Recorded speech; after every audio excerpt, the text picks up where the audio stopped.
યાત્રા નીકળી તો પહેલું જ ગામ આવ્યું શિવનગર। ત્યાં બહેનો ભેગા થઈને રજૂઆત કરવા આવ્યા કે અમારા ગામમાં પીવાનું પાણી નથી મળતું, પણ માગો એટલો દારૂ મળે છે।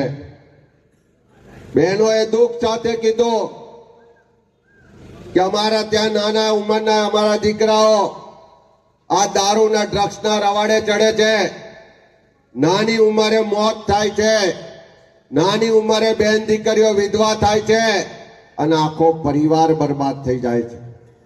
પણ પોલીસ સાંભળતી નથી, સરકાર સાંભળતી નથી, કારણ કે દર મહિને કરોડો રૂપિયાનો હપ્તો એ ગામથી લઈને ગાંધીનગર સુધી જાય છે અને હપ્તાને કારણે આંખો બંધ કરીને આ સરકાર બેઠી છે।